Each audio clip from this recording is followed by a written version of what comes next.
very much indeed for your patience. Can I say how pleased I am to be back here in the North East? It's delightful to be with you, and I have to say that since I arrived a couple of hours ago, all it's been is the most warmest of welcomes, as I've come to experience here in the North East. Now, this evening, we're here to hear a number of very, very good speakers. I'm Diane James, I'm a member of the European Parliament. The good news, I'm not going to be speaking.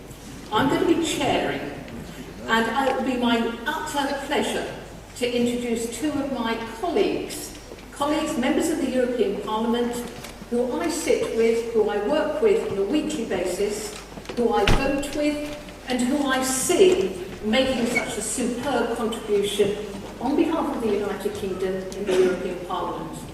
Now, those two individuals are Jonathan Arnott, your own MEP representing the North East region, and then, of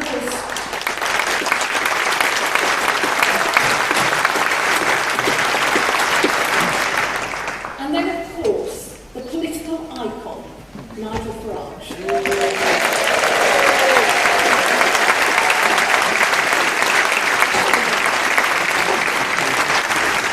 Now, all three of us are members of the Europe of Freedom and Direct Democracy group.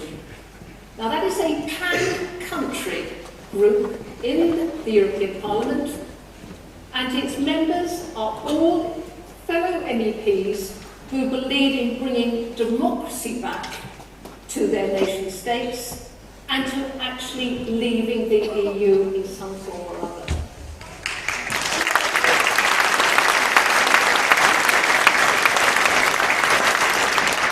Now tonight, ladies and gentlemen, you're sat in this auditorium, but I've just been told there is in the region of 50,000 people tuning in via various means of social media to watch tonight's event. That is an absolutely superb situation. But what it does show immediately is the level of interest that there now is in the whole Brexit question. This event is one of the largest that will be happening across the United Kingdom as part of the Say No to the European Union tour. And you, ladies and gentlemen, are part and parcel of that history-making tour.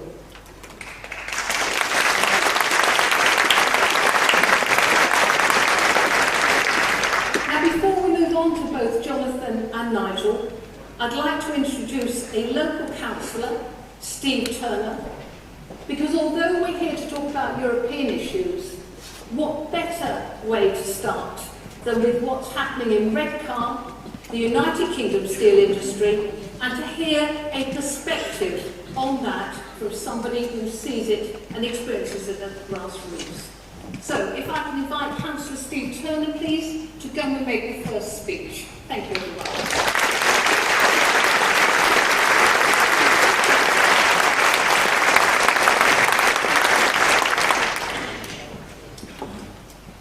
Good evening, ladies and gentlemen. Thank you for letting me speak here today.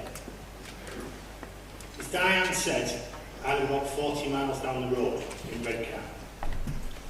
I was brought up in the shadow of British Steel, and I spent most of my life living and working around people whose livelihood depended on the steelworks. And when I say depended though, I don't just mean the thousands that work there, nor do I mean the thousands more in the third supply chain. It goes far wider than that. Pubs, restaurants and cafes, florists and fruiters, mechanics, cleaners, gardeners and newsagents. You name it, we all depend on the money steelmaking puts into our economy. And today, after 170 years of steelmaking, faceless receivers close that economy down. Now, many of you will have heard today's tragic news, and you'll all know what's happening in Redcar, and it's been happening over the last 2 weeks.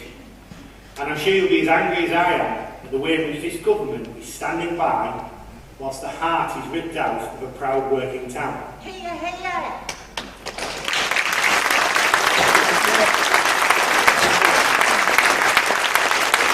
I'm furious at the platitudes that are tricked out day after day and devastated that this has been allowed to happen in our own backyard.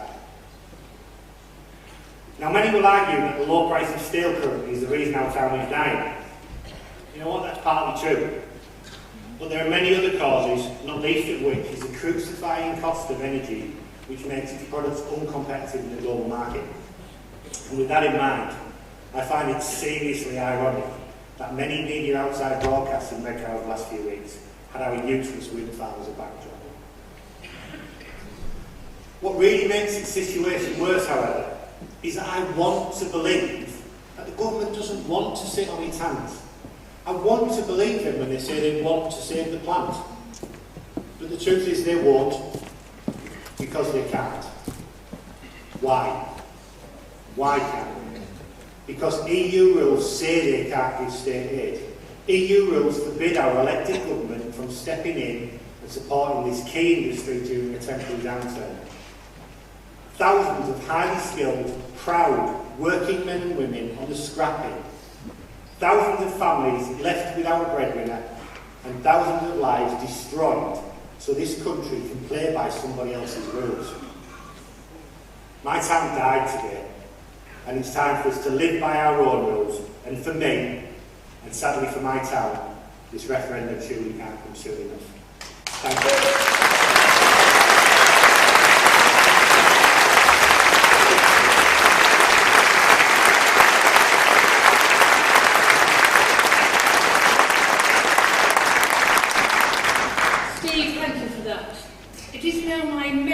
Pleasure to introduce my colleague Jonathan Arnott.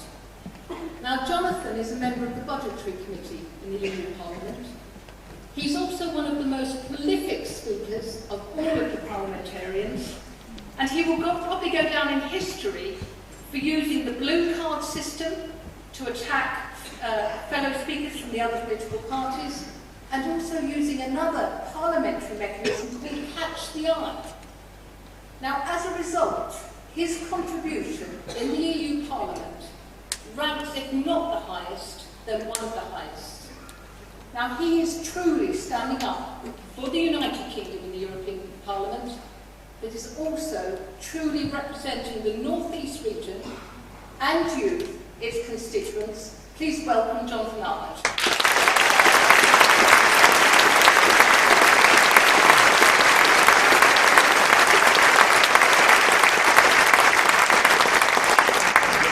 Thank you very, very much, Darren, for such a warm and friendly introduction. I'm going to talk to you today about trade, about jobs, and about manufacturing. I'm sure that in a little while, Nigel will be covering the thorny issue of immigration, so I'm going to leave that one. The North East has a proud tradition of manufacturing and trade. Iron mining in Durham dates back at least to 1298. Also in the 13th century, Newcastle was building ships to serve in the National Fleet. By 1378, Newcastle was producing a staggering 15,000 tonnes of coal a year, trading some with continental Europe, some with London. That is the manufacturing heritage that we have in the North East. Dates back for over 700 years. And actually, a lot of it goes a lot further than that. Just over 200 years ago, in 1801, there was a small, tiny village. It had just 25 people, really a farm with 4 houses. And for the next couple of decades, nothing really changed. But through iron, through steel, through railways, through a port, through people not afraid of a hard day's work to earn a wage, that tiny village started to grow. It grew so fast that it needed more workers. It brought in workers from outside. There was actually plenty of immigration, but the good kind of immigration, bringing in skills that they needed to grow and to develop with their economy. By the start of the 20th century, that tiny little village from the turn of the 19th century was a booming, vibrant, growing town. And that tiny little village is now better known as Middlesbrough. Iron, steel, fishing, shipbuilding, coal, trains. You know what? I think it would be fair to describe the North East manufacturing tradition as, I don't know, some kind of northern economic powerhouse.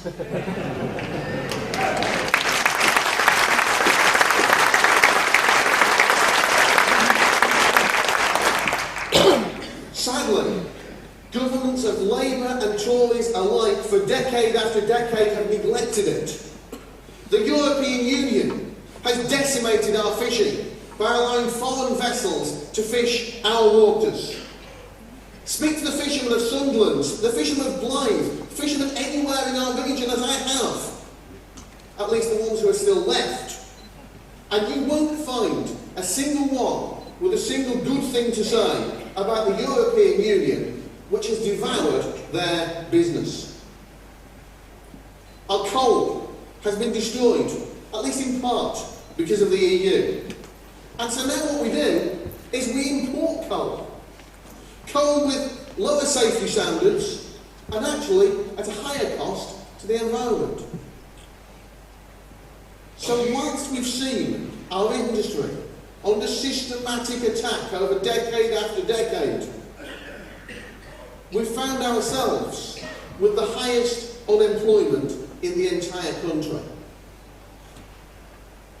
We are now 4 times as far away from the national average unemployment as we were even in 2007. Every time our primary industries are removed, devoured, destroyed, it ravages local communities. In communities like Redcar, the loss of SSI will have a massive and crippling effect. It's not just the fact that 1,700 jobs, 1,700 livelihoods, 1,700 families will be affected directly. It's not even just the suppliers to SSI. I live in Middlesbrough, just round the corner from Redcar, and I'm seeing evidence of third and fourth hand impact of people who work for or provide services to companies which are suppliers to SSI in Redcar. That third and fourth hand impact shows that when you take 1,700 jobs for a community, you're not just taking jobs, you're taking the heart out of the community. And that's why I back, for example, the work that Councillor Steve Turner, who you've just heard from, is doing, trying to support those local businesses. But why is this happening? Why is steel in Redcar suffering this fate? And yes, EU state aid rules are part of it. It's not the only reason. I believe there are 5 main reasons other than that. Some we can control and some we can't. China is dumping large amounts of steel on world markets. That's forcing steel prices down. Raw materials have a very high price at present. Energy prices are so high in an industry which actually is one of the most energy intensive of any industry in this country. Because the UK is a relatively high wage economy. Not the right time. And because actually SSI could in certain areas have been more efficient than it has been. So it's a complex issue. But the point about those 5 points is that most of them are temporary. Most of them would have recovered over time. Steel prices won't always be so low, raw materials won't always be so expensive. Most of it is temporary. Some of it, like energy prices, is government policy. But most is temporary. And that's why I believe some form of targeted state aid should have been used to keep the steelworks open. This industry could have become profitable again if the political will were there to do so.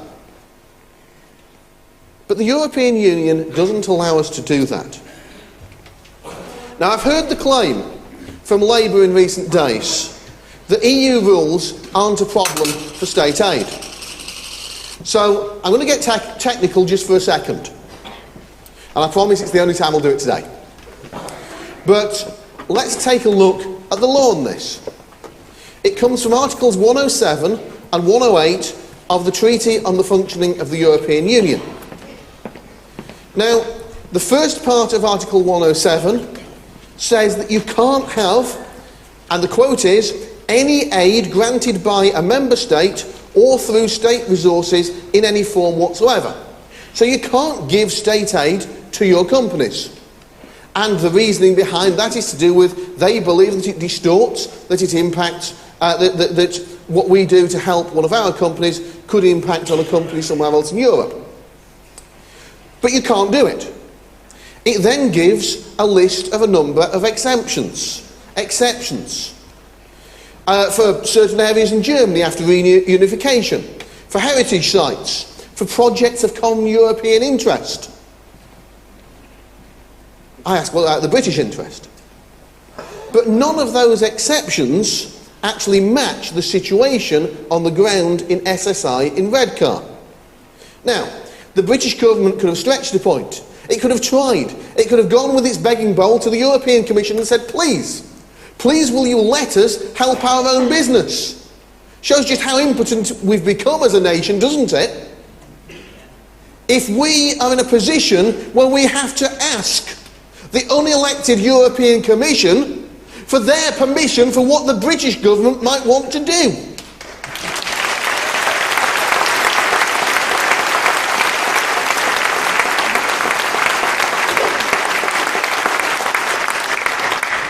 And that's what the second article, Article 108, is all about. It's about how you ask the Commission in advance for permission, can we please do this? Now, I believe the Conservatives should have tried. They should have gone to Brussels, cap in hand. Frankly, I'd much prefer not to go to Brussels, cap in hand, but just to do it.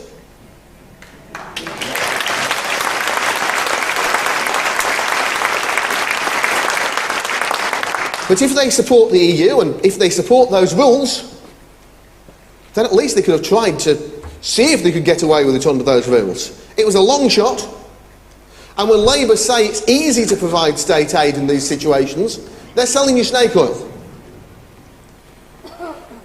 But how powerless we've become that we can't even help our own industry.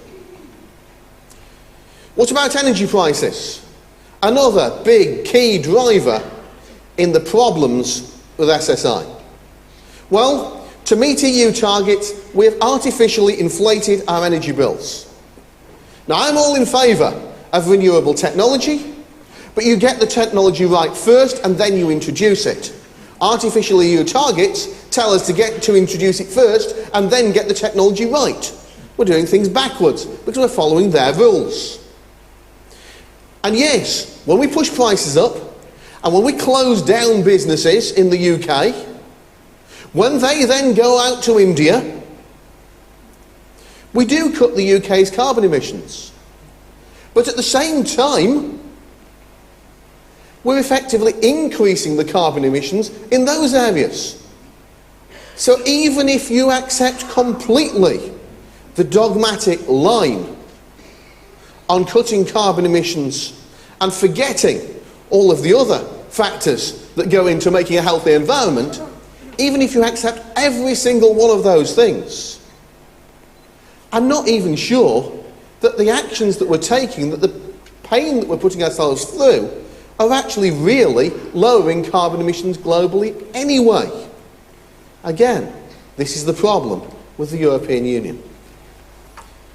But we're still ultimately a trading region.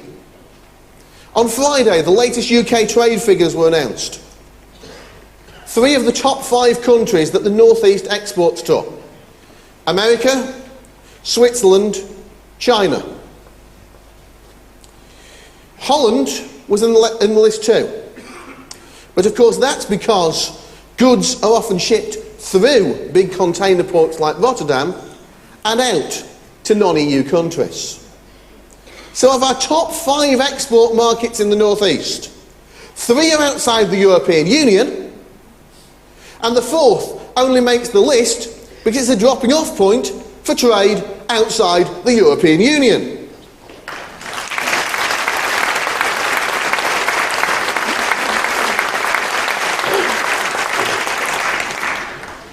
Before the European elections, time and time again we saw headlines claiming that Nissan would leave the UK if we left the European Union. Rubbish.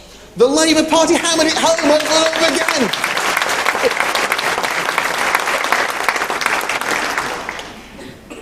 Oh, I know, it's rubbish. We said at the time it was complete nonsense.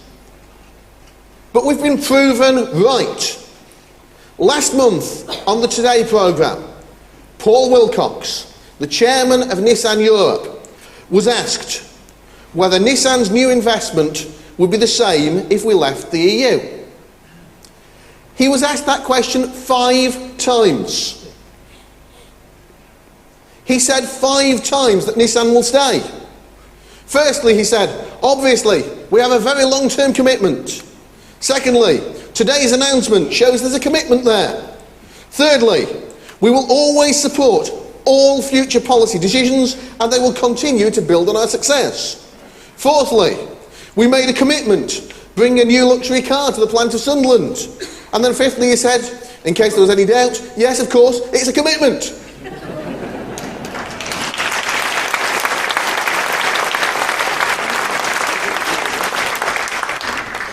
If we leave the European Union, we're not going to lose business, no matter what the Labour Party scaremongers might say.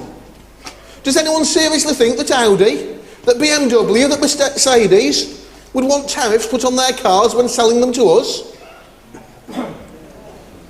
Does anyone seriously think the EU would turn their back on the trade guarantees we have by treaty with them? That they would ignore World Trade Organization rules? It doesn't make sense when you think it through. Of course we'd have a free trade deal with Europe. In that respect, nothing would change, no jobs would be lost. Well, maybe mine and Diane's.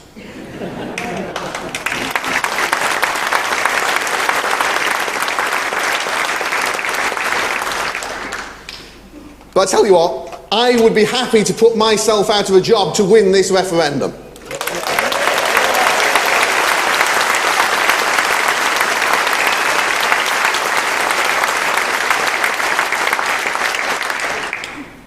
But what about the rest of the world? The European Union's become this insular, protectionist customs union. It doesn't allow us to negotiate our own free trade deals. Its protectionism means we can't help the poorest countries in the world to develop through trade. The EU imposes trade tariffs on the poorest countries in the world so that it's harder for us to buy their goods and to help them. There's something deeply morally wrong with that, in my view. That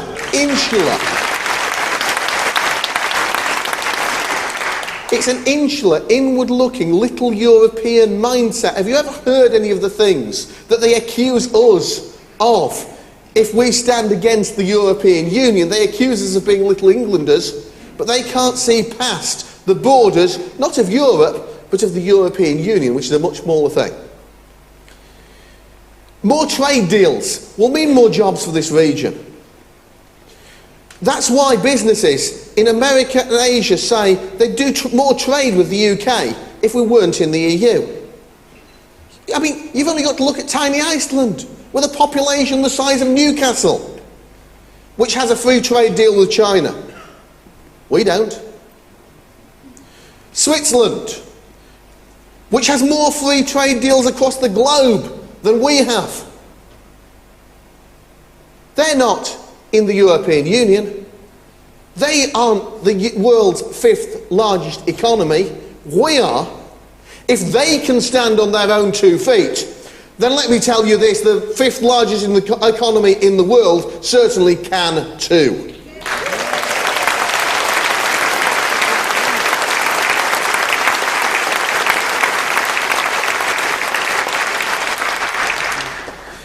I'll just finish with a few words about national identity, which has kind of been brought up today a little bit, hasn't it, by our opponents. Being English and being British are about more than cheering us on in football, cricket or at the Olympics. I believe it's possible for me to love my country without hating anyone else's.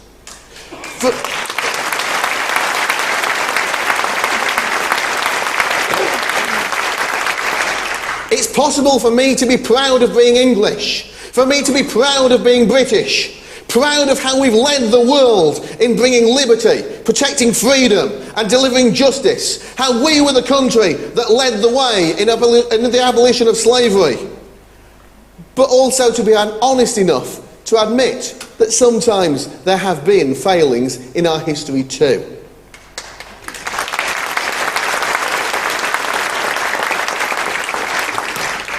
It's possible to hate the European Union, but to love Europe, to love its people and cultures.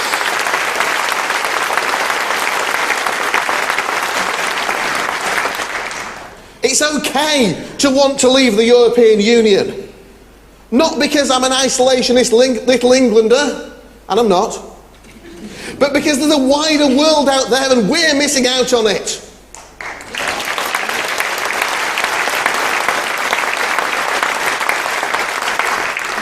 Ladies and gentlemen, I believe there is a future for our nation if we want to make it happen. A future that takes us out of Europe's union and into the world. Thank you.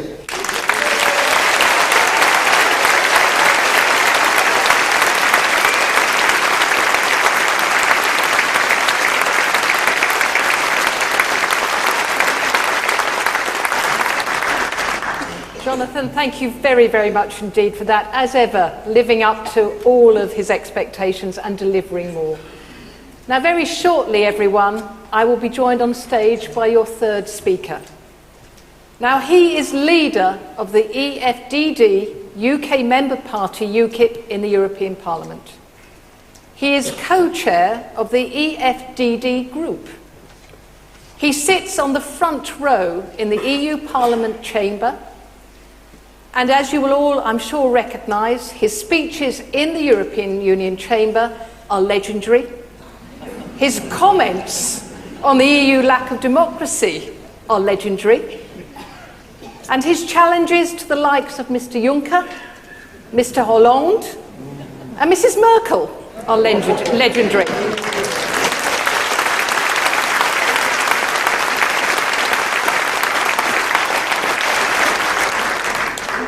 But I think most importantly, his insight into the effects of EU strategy and policy are legendary. He's the one political leader here in the United Kingdom who I think everyone could say, my goodness, he told it right.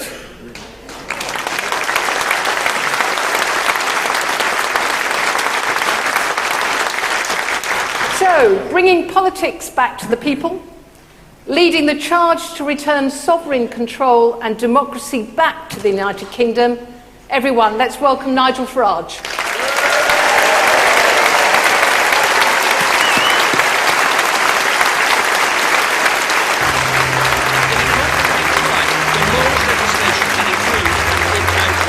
I don't think an in-out referendum is the answer. We're not having a referendum on in or out of the European Union. I think the idea of an in-out referendum is wrong. I don't support holding a referendum that is not our policy, nor do I think leaving is the right answer. We will give the British people a referendum.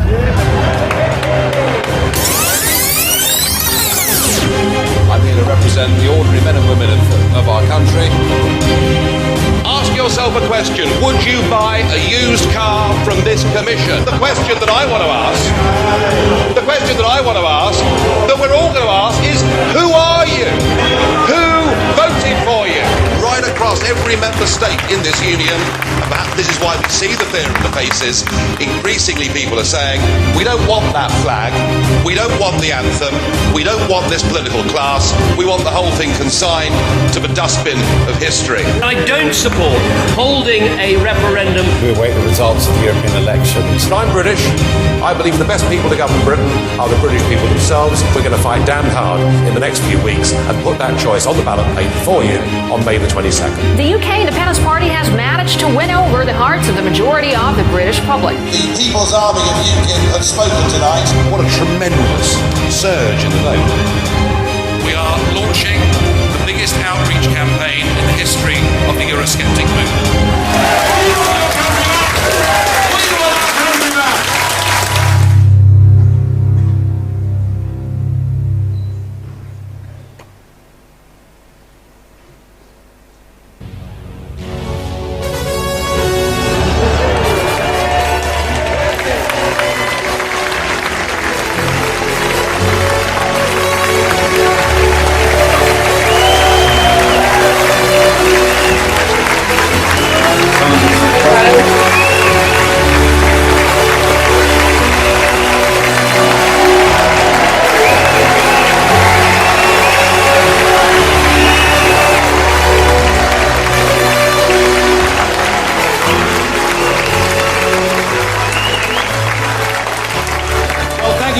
And good evening, everybody. And welcome to the latest meeting on our Say No to the EU tour. And what a good day it is to be here in Gateshead, because you might have noticed, if you've watched television or listened to the radio today, we've been treated to a whole series of political has-beens and big corporate businesses who support open-door immigration to drive down labour prices. Yes, we've been treated to the launch of the Stay in the EU campaign. Well, it's backed by some very popular people. I'm surprised to get this reaction. I mean, goodness me, it's backed by Tony Blair. Wow. I've got an even better one for you. Well known to all of you as a carpetbagger MP in Hartlepool, it's also backed by Lord Mandelson.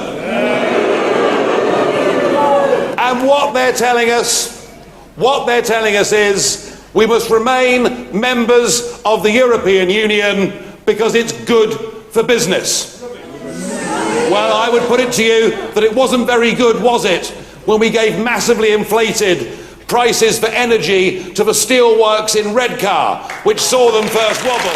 That didn't work, did it?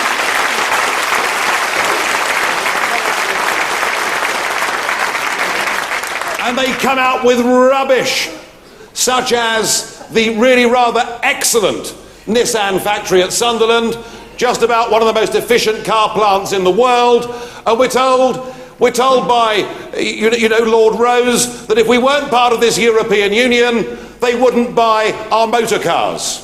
Well, let's just have a think about that, shall we? Yes, of course, more rubbish, I agree with you.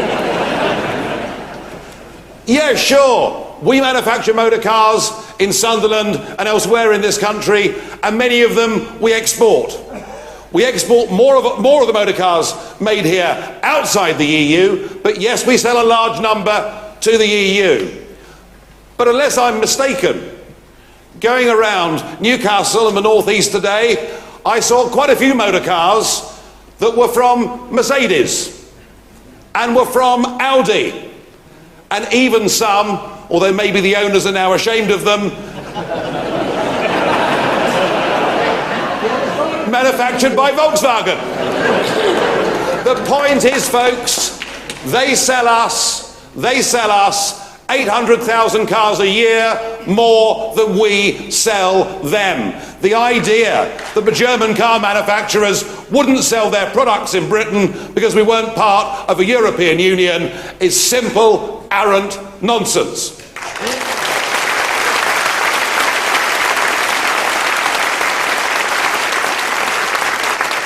And they tell us that it's the safer choice.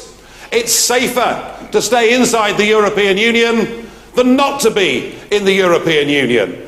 Well, I would say politically, now being a member of the European Union is frankly like being shackled to a corpse. It has a currency that is a complete failure, and isn't it a good job we didn't listen to Tony Blair, to Lord Mandelson, to Kenneth Clark, to Michael Heseltine, and we kept the pound. And thank goodness we did keep the pound. And those same people, those self-same people who told us that investment would dry up, who told us that jobs would suffer, who told us that we would be a poorer country if we didn't join the euro, are the very same voices telling us we must remain members of this political union. And I would put it to you, they were wrong then and they're wrong now.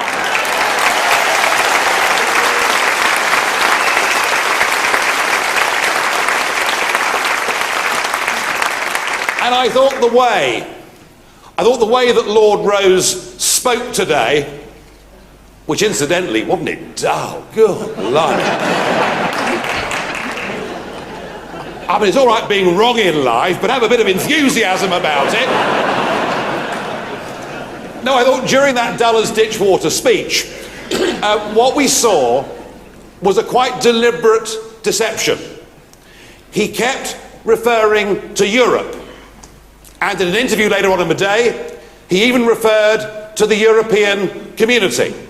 And this is a deliberate deception, because those of us that want to withdraw from the European Union, we want an amicable divorce from political union and its replacement with a genuine free trade agreement, which is what we thought we'd signed up to back in the 1970s.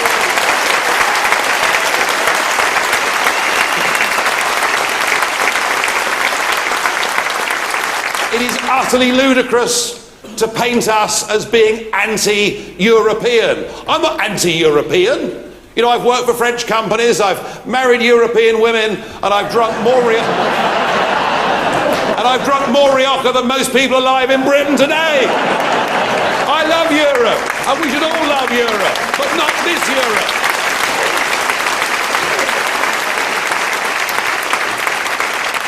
So that I thought was an absolute deception. But the thing that really stuck in my craw was when Lord Rose said that staying a member of the European Union was the patriotic thing to do. How could it be patriotic to give away your democracy, to give away control of your country, to give away the ability of your parliament and your courts to legislate in the interests of the British people? How can it be patriotic to give that away to a group of unelected bureaucrats based in Brussels? It can't, can it?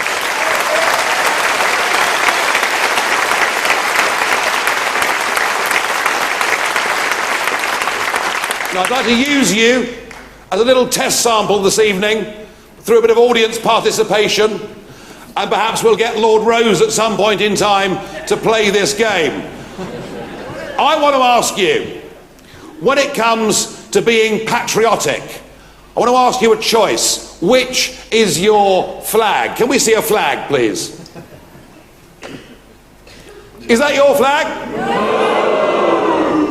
Well, it's Lord Rose's flag. And he says the patriotic thing is to support being in an organisation that has that flag and has that anthem. But I suggest we take a look at another flag.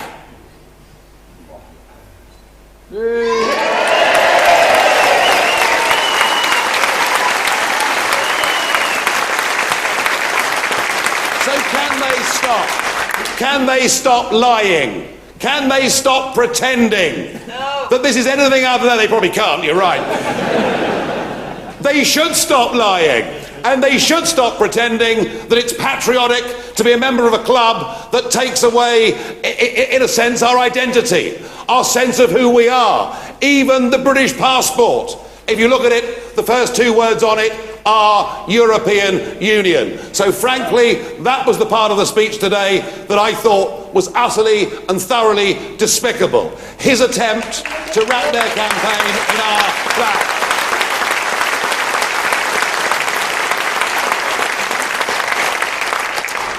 Well, they've launched, and I have to say, genuinely, I didn't think they had a fresh, positive argument to make. They're asking us to stick with the club. They're telling us it's safer to stick with this club. Well, I would say this to you. The club we're staying a part of is not a club that will stay as it is. And when you hear the word reform, you know, I heard Rose today talk about reform, and indeed our Prime Minister talks about reform, doesn't he? He's going to get a better deal for Britain. In fact, he told us last year at the Tory party conference that he would win back our ability to control the free movement of people. That he has surrendered. And now we're told he's going to negotiate for us not to join the euro. He's going to negotiate for them not to call it a superstate. Basically, folks, he is going to achieve absolutely nothing in this renegotiation.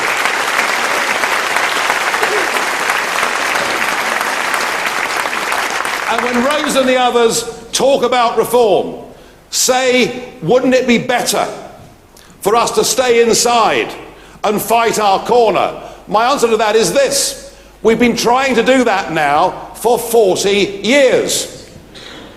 And after 40 years, other than a bit of a British rebate, we are still members of a club that costs us net over £30 million a day to be a member of. We are part of a club whose courts overrule us. We are part of a club that whenever the British government actually attempts to stand up in the Council of Ministers in Brussels, well, on the 40 occasions that David Cameron's government has tried to oppose EU law, on all 40 occasions we have lost. It's not as if we haven't given this our best shot. We've tried like hell for 40 years to change the EU, and they are now hell-bent, absolutely hell-bent on reform, but it's a different kind of reform to that the In campaign will try to sell to you. I was in Strasbourg last week, and there was a debate with Angela Merkel. Oh, she looked so pleased to see me, I can't tell you.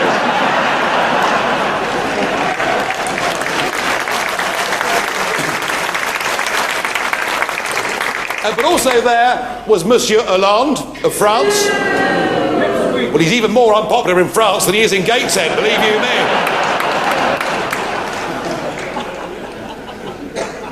But it's actually quite difficult not to laugh when you think about Monsieur Hollande, isn't it? But what was really interesting was to listen to both of them, the heads of the two biggest, strongest countries inside the European Union, albeit the balance of power has shifted. And one of the ironies now of this project, folks, is that this idea in the 1950s that France and Germany should come together, should break bread together, should share a glass of wine together, and should trade together was an utterly, thoroughly good and sensible thing to happen after those ruinous world wars. All of that was the right idea. But part of the thinking of the project is that by binding Germany in, Germany would be contained. And actually what we've seen in the last 10 years is Germany now become the top dog, and we are now living in a German-dominated Europe. And we are.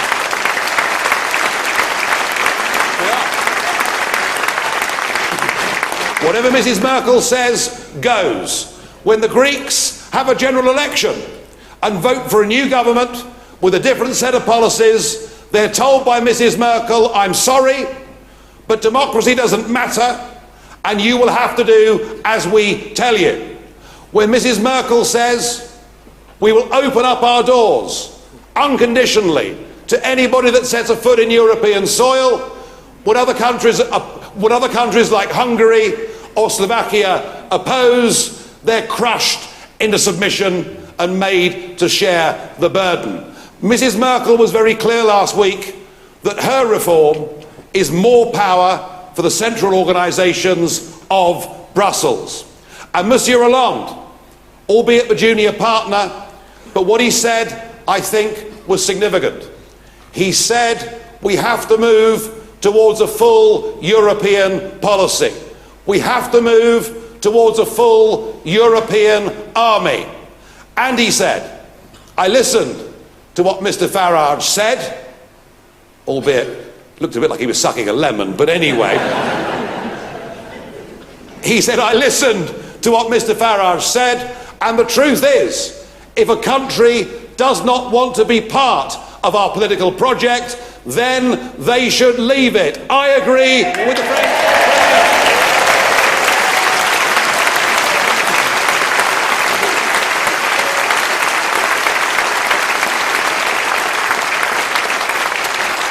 And leave it we should. Frankly, any of you in this room over the age of 57 that voted in that referendum 40 years ago, frankly, you have been conned, you have been lied to, you have been betrayed because you were told that this was to be about a common market. It has become a political union and they've given away control of our country. And for the rest of us, under the age of 57, and I still qualify, I promise you, we've never even been given this opportunity. And our message must be a big, strong, positive message. It must be a message that we believe in democracy, that we believe in our nation, that we believe in Britain, and that we believe the best and the only people to govern this country should be the British people themselves.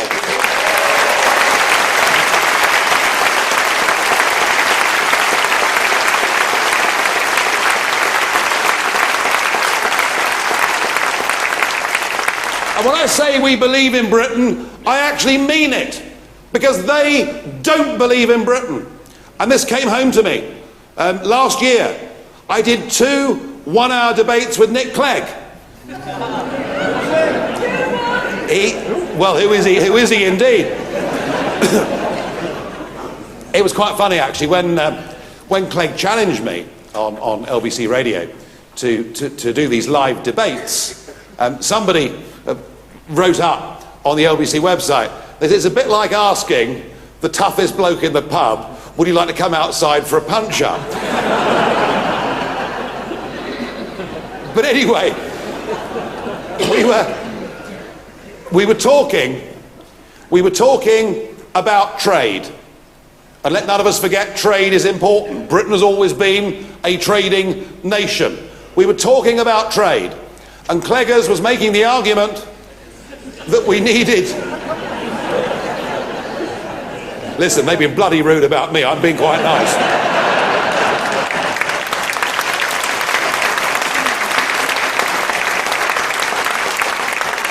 So Cleggers was making the argument that in a modern global world, we need to be part of a big club.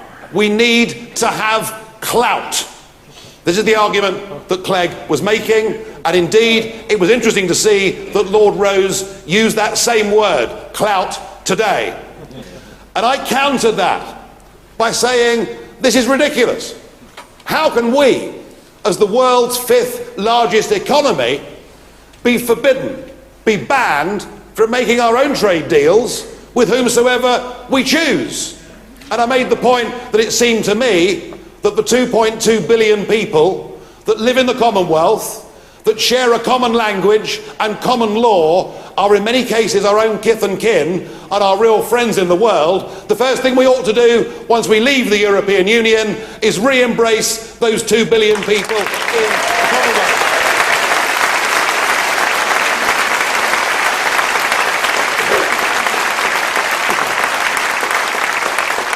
And I pointed out to Nick, I pointed out that far from not being big enough, Iceland, with a population of 317,000, had earlier in 2014 managed to negotiate its own free trade deal with China.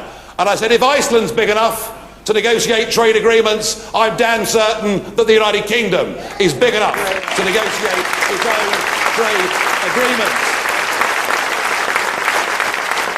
But then something something struck me.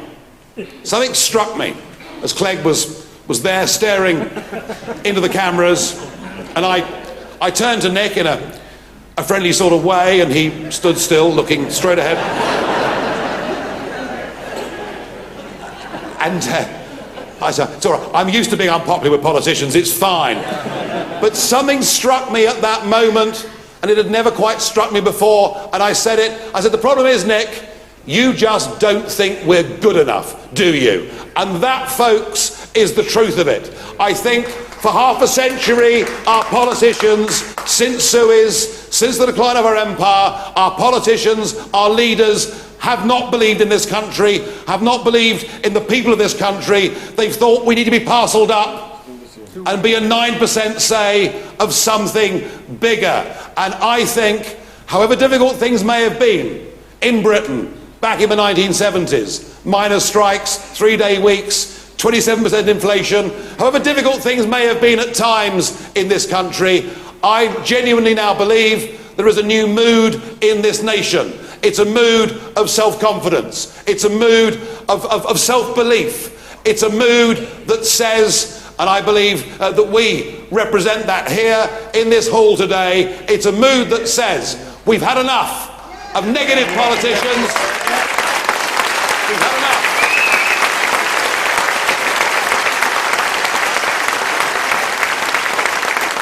We believe that we are good enough, and we want our country back.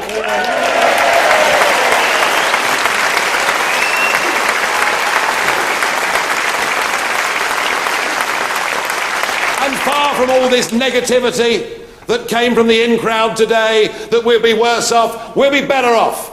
Here we are in the northeast. Across the other side of the North Sea, there's a country called Norway, a country in which its people believe they are good enough, and a country that controls its own fishing rights. The Norwegians have 200 miles of the North Sea that is theirs.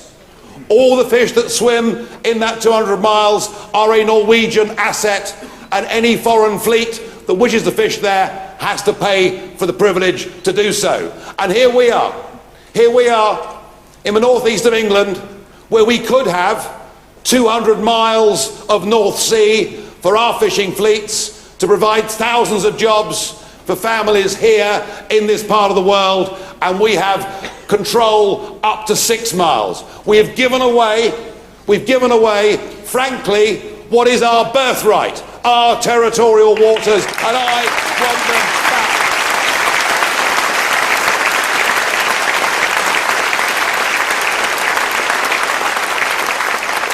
It's about running our own country. It's about making our own laws. It's about knowing that our own Supreme Court is supreme. It's about helping our businesses, our people. It's about putting Britain first. But vitally, folks, and crucially, and absolutely at the heart of this referendum is a subset of running our own country, and it's one that I believe will be the single most important issue in this referendum. Indeed, it is now by far the single most important political question in this country, and it is, do we have control of our borders or not?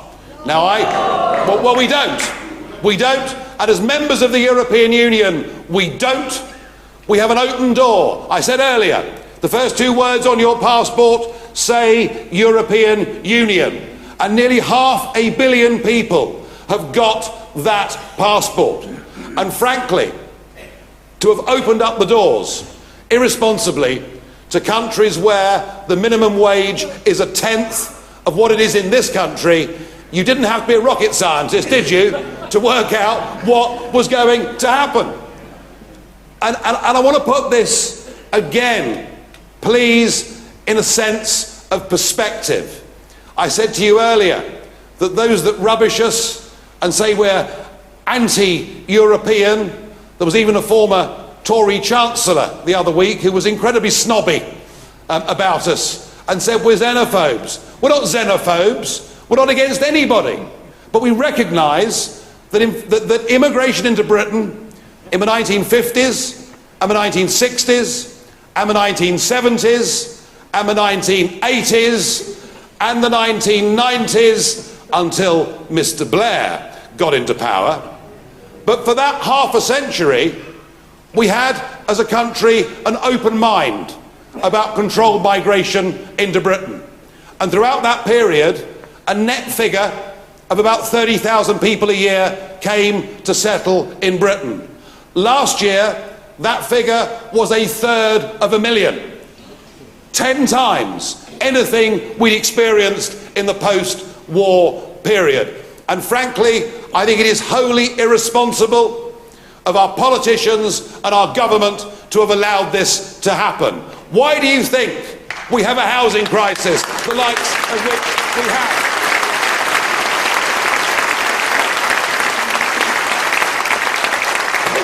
How on earth can you plan for health provision? How on earth can you plan for primary school places if you haven't got a clue in the next 5 or 10 years how many people will actually be living in the country? And what about the effect of that on working men and women in Britain?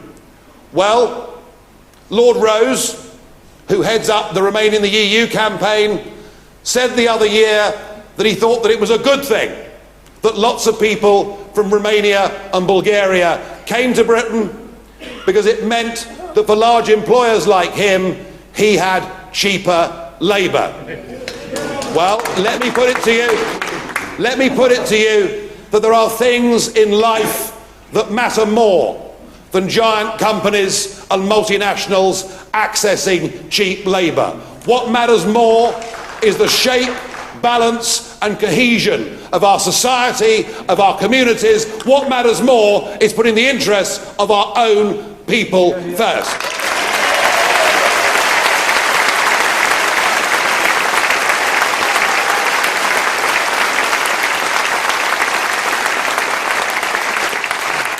There's been a lot of opinion polling on this. 16% of the British people support the free movement of people. 72% of people do not support the free movement of people. There was a poll the other week that said if Cameron was to renegotiate and get back some control of our borders, how would you vote? And 52% said they'd vote to stay in the European Union. When it was presented to them that he wasn't going to achieve that, only 36% said they would stay in the European Union. This is the key. There is a truth here that they cannot avoid. There is a truth here that for over a decade they've abused me on, consistently abused me on, because what they've been doing is they've been going for the man and not the ball. But the truth, folks, and what in the end will win or lose this referendum for us, is if you want to take back control of your borders, if you want to put in place an Australian-style point system so that we can choose the quantity and quality of who comes to Britain.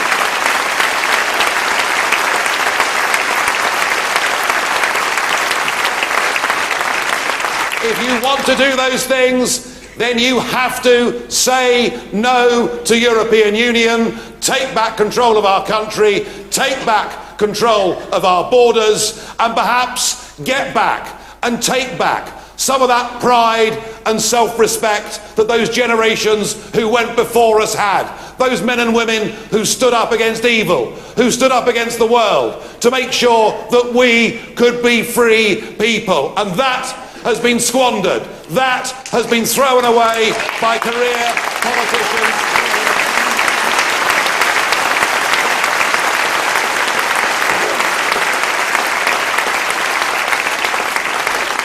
And let's recognise the dangers of staying inside this union. Now, I talked to you about open-door migration between rich or relatively rich and poor countries, but what about the migrant crisis? Have a look at what I said in April of this year.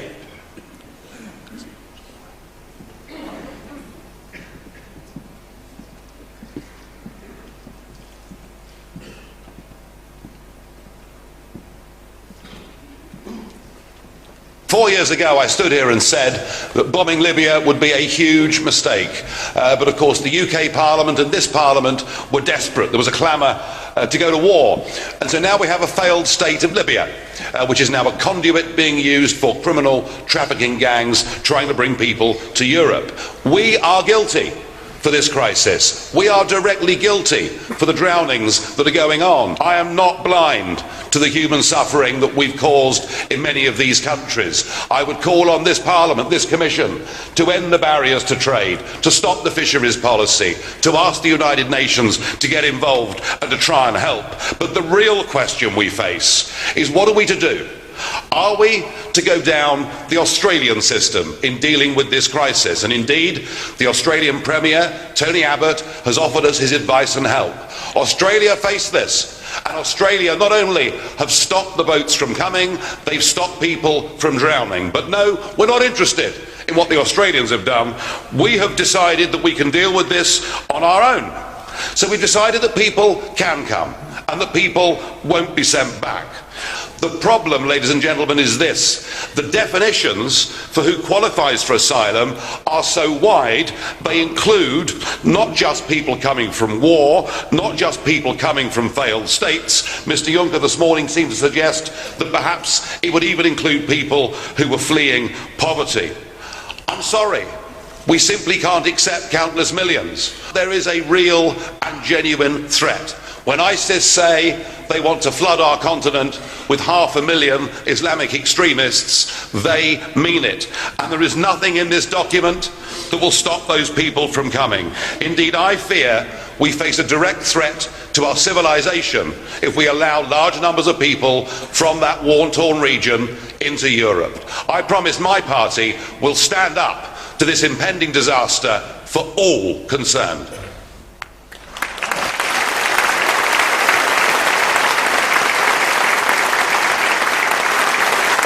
So Lord Rose tells us that we're safer to stay inside the European Union. Every prediction I made back in April has come true. Europe has opened up the door not just to genuine refugees, not just to people literally fleeing in fear of their lives. It has opened up the doors to economic migrants from all over the world. Even the European Union's own figures say that over 80% of those that have not come from war-torn Syria. And in amongst that, we've already seen one of the terrorist suspects for the first Tunisian massacre landing on a beach in Italy. 5 people were arrested in Hungary having jihadist beheading videos on their phone. We are facing a genuine threat to our civilization, and I repeat what I said in that film. When ISIS say they are serious about flooding our continent with their jihadists, I would suggest, folks, they mean it. And we can't pretend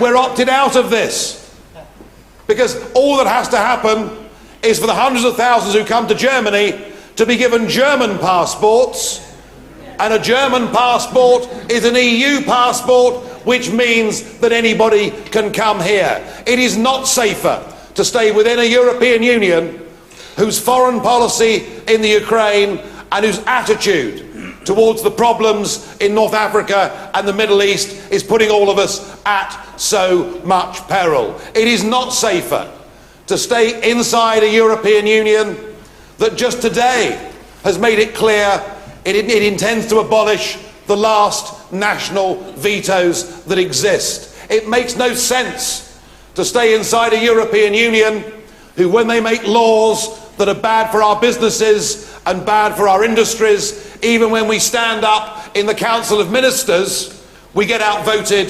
100% of the time. What is safer? What is more sensible? What is more practical than taking back control of our own lives and our own destiny and being the proud masters of our own house? That is what we must fight for.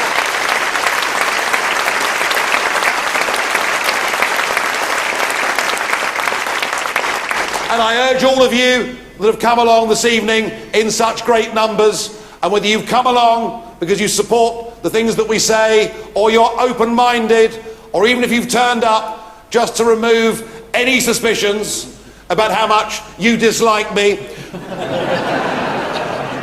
Whatever your motivations for coming along this evening, if you leave this hall in half an hour's time, convinced of the rightness of our case, then do say to yourself that this is the biggest political vote you will have in your lifetimes. This is the biggest political opportunity.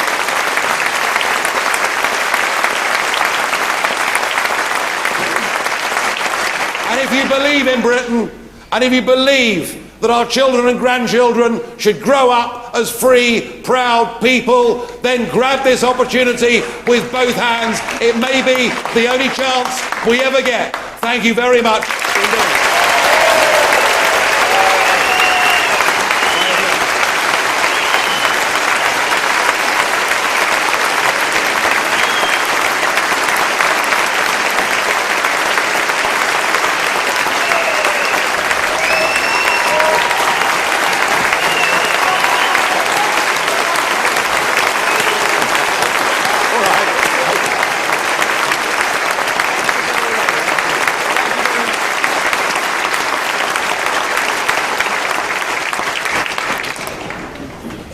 As ever, absolutely inspirational. Nigel, thank you very much indeed, and thank you, Jonathan, for being the precursor to Nigel. We now, ladies and gentlemen, have roughly 30 minutes of questions, and many of you have taken the advantage of that opportunity, and this lovely EFDD blue-coloured dustbin at my feet, no pun intended, of course, EFDD and, well, more to the point, the EU, contains a number of questions, and I will draw those out. I will, where I can, direct them to one of our two speakers, and then we will continue on with the evening. So, first question. Now that the SNP and Jeremy, I assume Corbyn, are joining forces to reject our exit from the European Union, what has Nigel got in mind to combat this? Sounds like it's a question for you, Nigel. Well, Jeremy Corbyn, now there's a thought.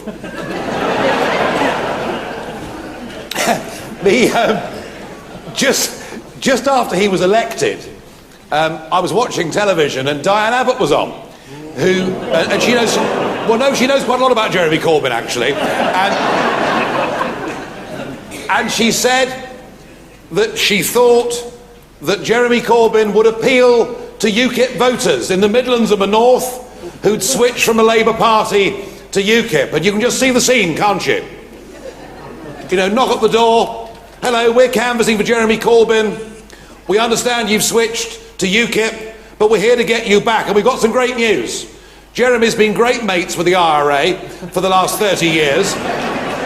He wants to give away the Falkland Islands to Argentina and thinks we should abolish the Queen and the British Army. Well, bring it on, please.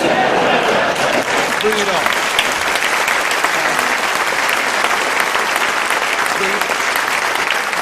The only good thing I can say about Jeremy Corbyn is that for 40 years he's taken the Tony Benn line on the European Union.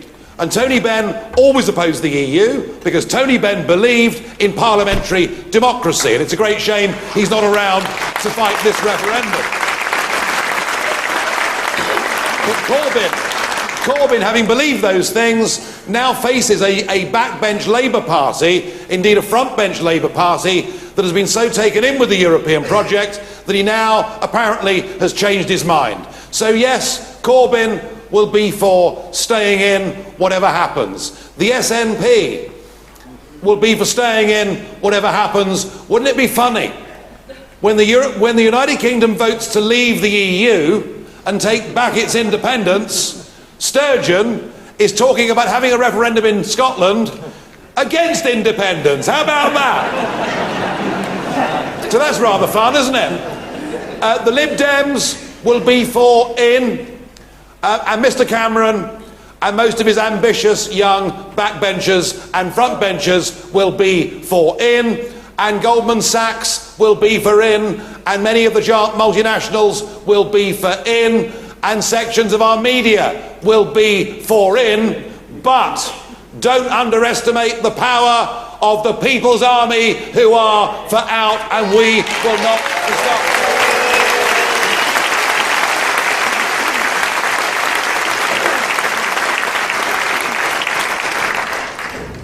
Jonathan, in the event of a close result in the referendum, would you rule out a second referendum in much the same way as Nicola Sturgeon has not ruled out a second independence referendum in Scotland? Well, that's a question like a grenade with a pin taken out of it, isn't it? I think from my point of view, the question is this. Does the referendum that we end up having actually end up being a full, free, fair, honest debate between both sides, where the British people have the full information and the full opportunity to make that decision?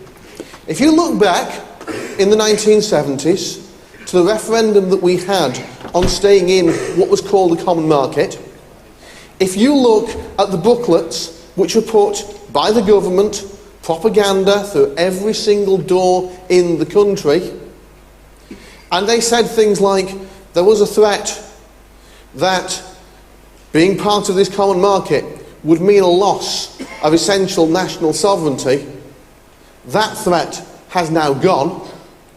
So when the government told us that in the 1970s, and they were lying through their teeth, I think people who have been duped and deceived by that, because they never really truly heard the opposing case, would very well say, hang on a second, I want another go, now I know the truth. So there's a very, very big question there. Is the referendum that we get going to be a properly fair one? I'm a believer in democracy, but I'm also a great believer in playing by the rules.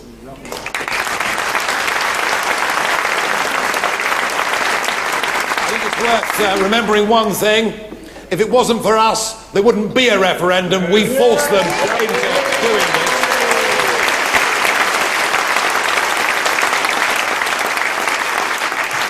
We have to win this referendum, but we have to try to win it well. And the reason I say this is that Denmark voted no in a referendum to the Maastricht Treaty and were forced to vote again.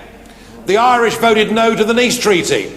The Irish voted no to the Lisbon Treaty, and both times were forced to vote again.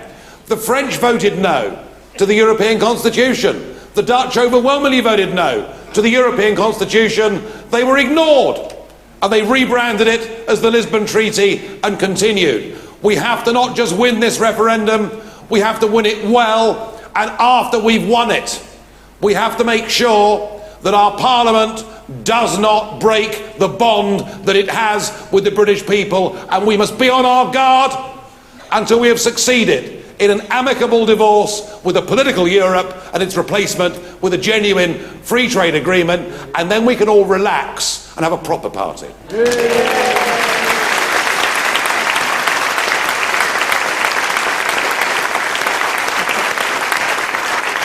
Nigel, how would you counter the economic argument put forward by Lord Rose in favour of staying in the EU today? You touched on it briefly, but can I ask you to expand for a few more minutes? Well, Rose's economic argument, it seemed to be that if we weren't in the European Union, all trade would cease, they wouldn't buy our widgets, and before finishing up living in caves, we would be worse off by £3,000 per year per person. This is a very tired old argument that is put in defence of the European Union. It says, unless you're in a political union, you can't do business. Folks, governments don't do business. You do business. Consumers do business. Consumers choose to buy, a CD player or a motor car or whatever else it may be. And before I was in politics, and here's a real confession, because compared to everybody else in politics, one of the great sins of my past is that I had a job for 20 years. How about that?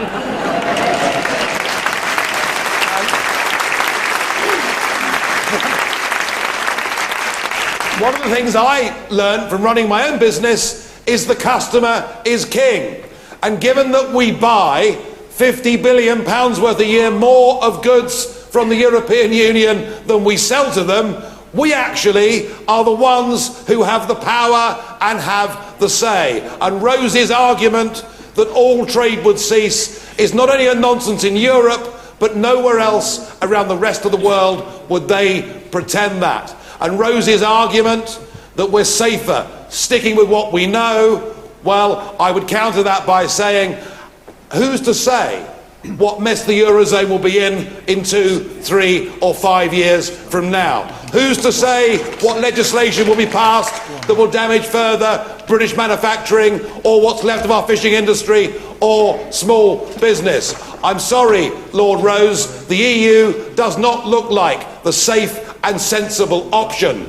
Taking back control of the reins over our own destiny makes far more sense.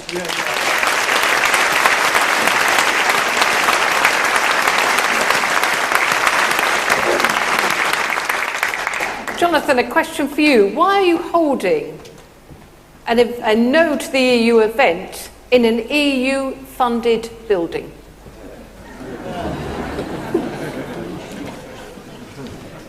An EU-funded building, EU funding. That is money that has come from the British taxpayer. It's not EU money, it's our money.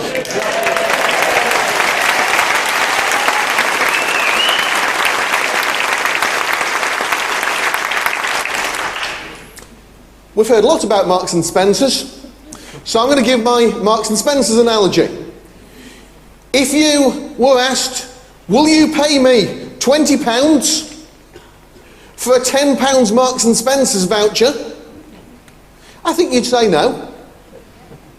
But that's exactly what we're doing with the European Union today. We hand over to them £55 billion plus every single day. We get a fraction of that back, and just like the Marks and Spencer's voucher, it can only be spent in certain ways. So, if that money has gone on a haul like this, either it's the best use of taxpayers' money, in which case we could have done it ourselves, or it's not the best use of taxpayers' money, in which case we're actually getting an even worse deal out of being members of the European Union than we are doing at the moment.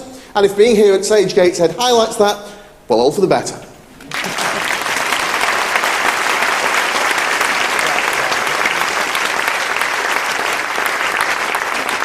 Nigel, you're famed for your plain speaking. What powers are now ceded to the British Parliament, from the British Parliament to the European Union? Well, we could go to a long list of areas over which the EU now virtually makes all of our law. I talked about fishing, we could talk about direction of farming policy, we could talk about employment regulation, we could talk about health and safety at work regulation, we could talk about environmental law, energy policy, the list could go on. There's a never-ending argument about what percentage of our laws is made somewhere else. Even Gordon Brown, who did his best to defend the European Union, said that over 50% of our laws were made somewhere else. Our figure, we guess, is about 75%.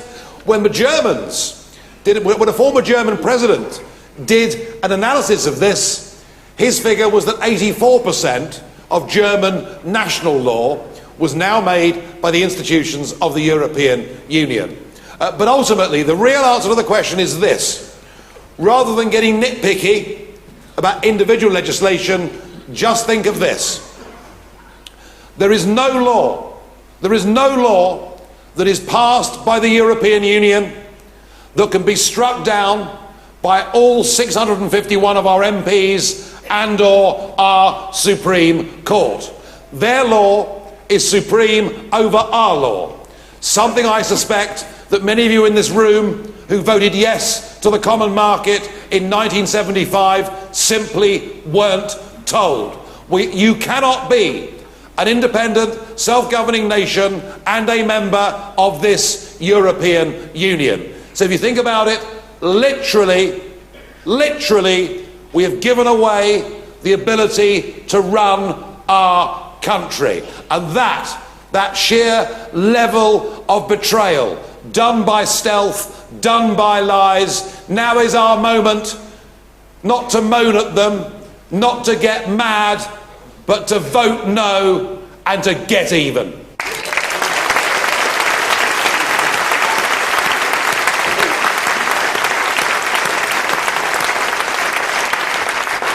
Jonathan, do you think the UK government should have done more to save the steelworks at Redcar? Well, I could give a one-word answer and say, yes, of course they should. But I think I probably ought to expand on that at least a little bit. I take the view that our government should be standing up for British interests and for British industry. I think sometimes our government forgets that what has happened to our manufacturing in this country, that if you look at the closure of the coal mines, for example, our government forgets just how deeply and how badly that damages communities, some of which still haven't yet recovered fully today, even 20, 30 years on.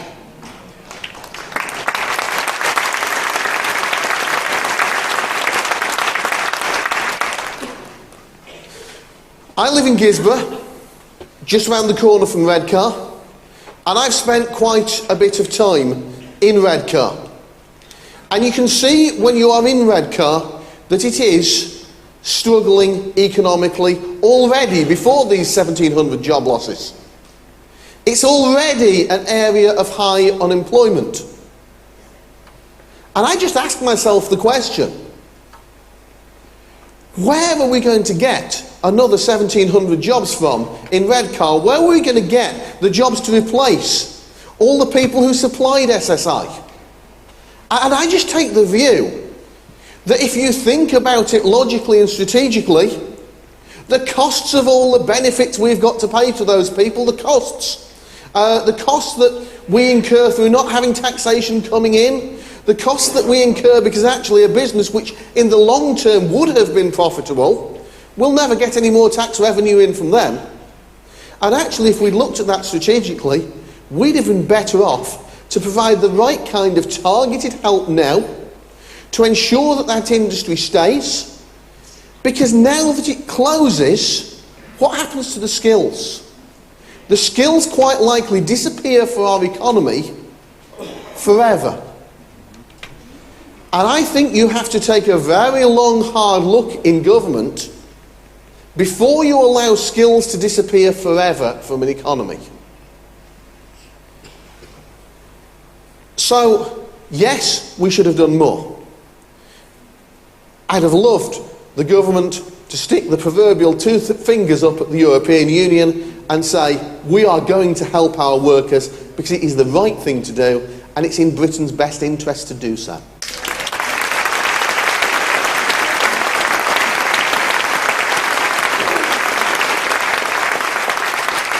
Nigel, why can't the Leave campaign unite behind one organisation? Well,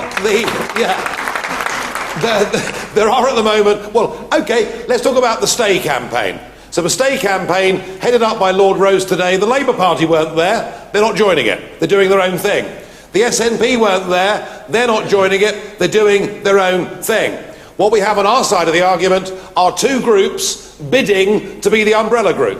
One, a Westminster-based group making business arguments and with some prominent business figures. The other, Leave.EU, a non-party political organisation which is aiming to reach out to millions of people on the questions of controlling our own country and controlling our own borders. Leave.EU already have 200,000 registered supporters in 8 weeks. And the other camp in Westminster have got some very bright people and some big business figures. We're UKIP. Our campaign is we will join hands and work with anybody that will fight from across the spectrum.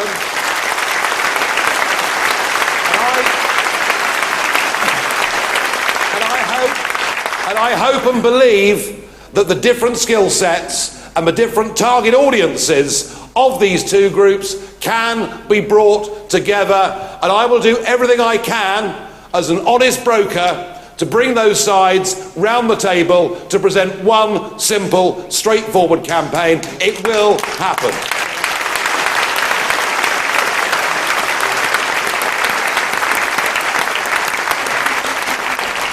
Jonathan, your last question, please, for this evening. What is your opinion on postal voting fraud?